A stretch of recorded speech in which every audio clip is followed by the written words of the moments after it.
Maquete, gravando. Posso ver, ó, com esses olhos transformados. Minha galera, hoje eu vou gravar de camisetinha aqui com vocês, porque, aqui, olha o sol, olha só. Caralho, tá queimando, mané, te falar, 43 graus. Mas vamos lá. Nesse vídeo a gente vai estar comentando a primeira parte da Era Vargas, ou seja, o governo provisório. Mas antes vale a gente lembrar que o governo Vargas é dividido em 3 etapas. Tem esse primeiro, que é o governo provisório, tem o segundo, que é o governo constitucional, e o Estado Novo. O primeiro, o governo provisório, que é o que a gente vai falar hoje, durou de 30 até 34, ou seja, 1930 ele se iniciou com a Revolução, a chamada Revolução, e durou até 1934, foi o chamado governo provisório. O final da década de 20 para o Brasil foi um momento muito turbulento, várias agitações no cenário nacional. A política vigente até então, que era a política do café com leite, tornava as coisas ainda mais difíceis, porque restringia o resto do país em relação à industrialização e às possibilidades de crescimento. Ou seja, a política do café com leite tornava os 2 estados, o estado de São Paulo e o estado de Minas Gerais, o primeiro, produtor de café, e o segundo, produtor de leite, como os 2 principais estados que entrelaçavam-se na busca pelo poder e revezavam, né? Por isso que é a política do café com leite. Em um cenário político presidencial, o presidente Washington Luiz, que pertencia ao Partido Republicano Paulista, o PRP, ele deveria indicar um mineiro para ser o seu sucessor no poder, ou seja, nessa troca, né, de políticos no poder que representassem o Estado. No caso, ele representava o paulista, Washington Luiz, PRP, Partido Republicano Paulista. Olha o cachorro.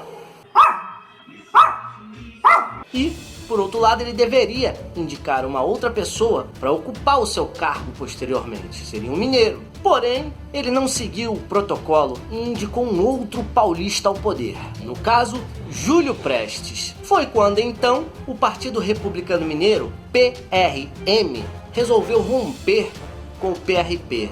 E assim deu-se fim à política do café com leite. Por quê? Os mineiros já tinham preparado o seu candidato. Antônio Carlos Andrada já estava com a política dada para ele, só que deveria seguir o protocolo Washington Luiz e não seguiu, e aí houve esse rompimento. Para piorar tudo, a política do café com leite de mal a pior. Parecia que não ia dar mais certo, os problemas sociais aumentavam cada vez mais e era o início de uma derrocada no sistema político e um sistema econômico que vinha dando certo, pelo menos para essas elites. Nessa ausência de um poder forte e centralizador, eles se uniram ao Grupo do Sul.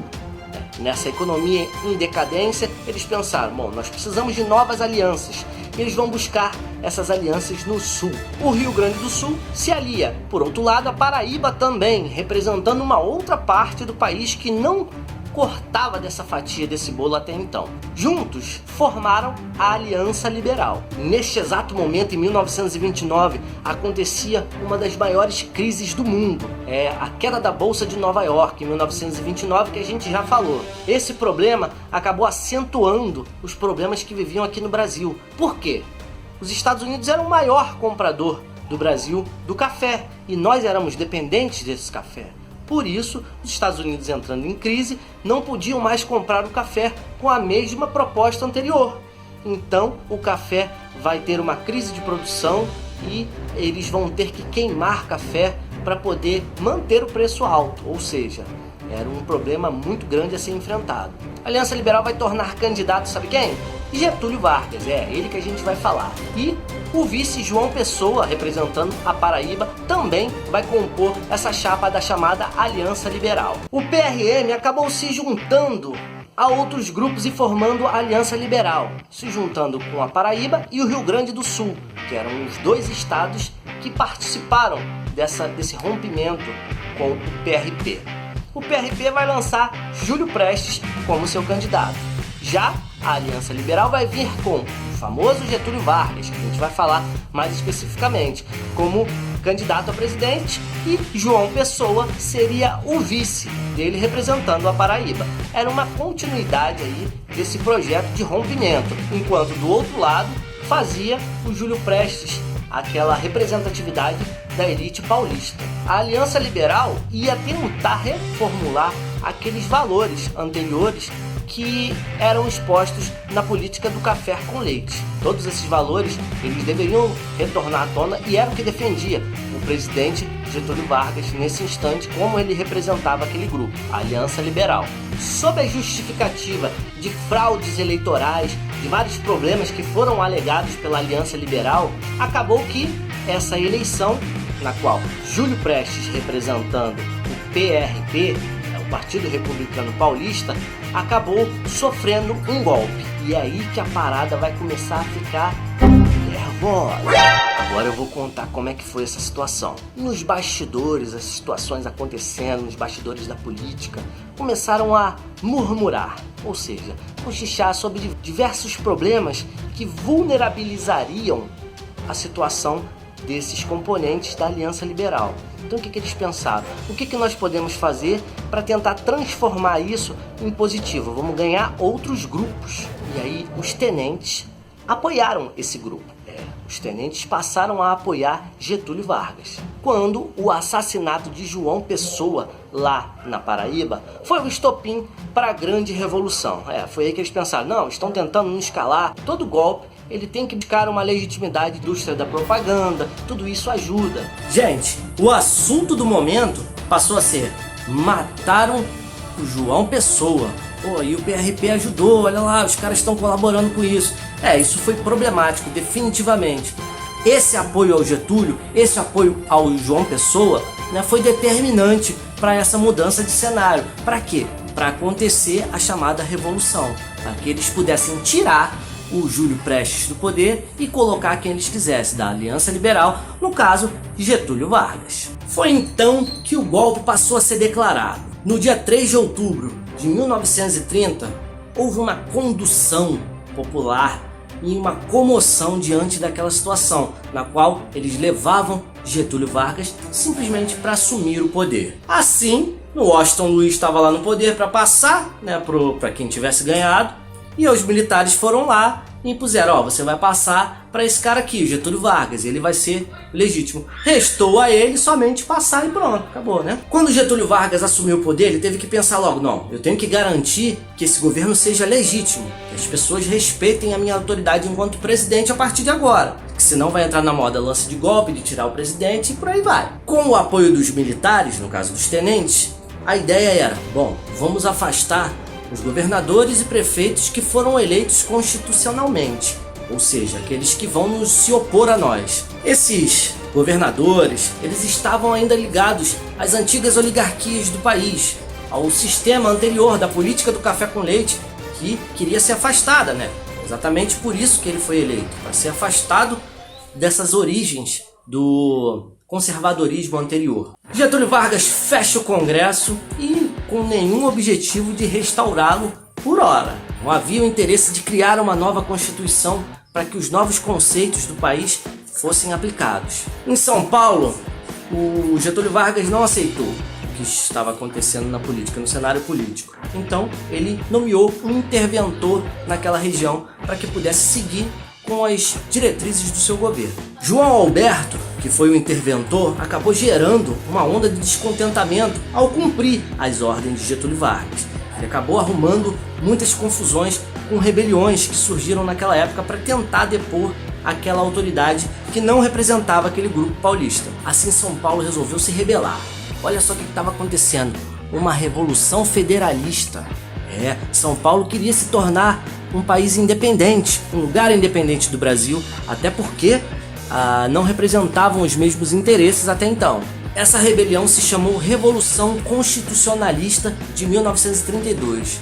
Foi uma tentativa dos paulistas de dar um basta a essa intervenção do governo federal. Era uma tentativa de depor e dizer que não estavam contentes com as diretrizes do governo. Os paulistas, por um lado, queriam que eles respeitassem as diretrizes da Constituição de 1891.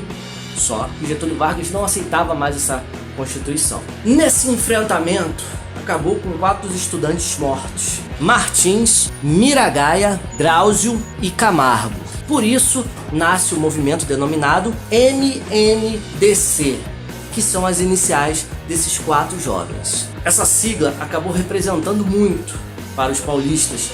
Era o símbolo da resistência deles contra o governo de Getúlio Vargas. Após 3 meses de longos combates exaustivos, Getúlio Vargas acabou com a sua habilidade de negociar, a sua habilidade política, acabou conseguindo elaborar um projeto para melhorar esse confronto. Ele instituiu uma nova Assembleia Constituinte, o que levaria a uma elaboração para uma Constituição em 1934. São Paulo tinha perdido todo o controle político nacional, a ponto de fazer aquilo que eu falei, queimar sacas de café para poder manter o preço alto. E isso só foi possível porque Getúlio Vargas comprou essas sacas de café que seriam queimadas. Era uma política de valorização do café, uma política nacional voltada para essa valorização, incentivo a esse tipo de produção. Então, o Conselho Nacional do Café passou a representar esse grupo de produtores de café. Como Vargas não representava essa elite cafeeira, ele tinha um olhar diferente para esse setor, um olhar mais voltado para a questão industrial.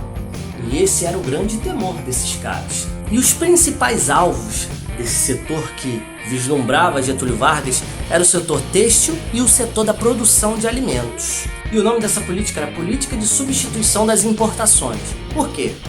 Visava valorizar a indústria do país, ou seja, dar possibilidades do país ser autossuficiente, não precisar de comprar nada de fora, ou comprar o mínimo possível. Era uma valorização da indústria nacional, para tentar fazer o país autossuficiente. Ferro, carvão e petróleo eram os principais produtos que eram importados, e isso incomodava muito Getúlio Vargas e a política que ele representava. Ele percebeu que só faltava um investimento naquela área. Foi aí que ele resolveu correr para pegar esse tempo que foi perdido e industrializar o país. Alguns benefícios e direitos foram concedidos às pessoas. Getúlio Vargas, por um lado, foi o implementador de uma política trabalhista muito intensa no Brasil.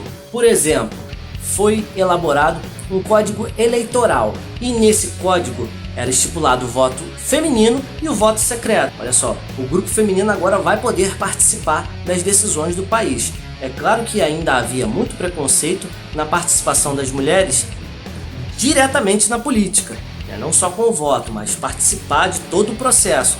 Mas isso vai ser conquistado depois com muita luta. E para que o processo eleitoral fosse de alguma forma mais democrático, foram criadas 2 instituições para isso. São eles a Justiça Eleitoral e o Tribunal Superior Eleitoral. Essas 2 instituições vão dar uma nova vida e perspectiva para essa geração getulista. Por hoje é só, galera. Espero que vocês tenham gostado do vídeo aí.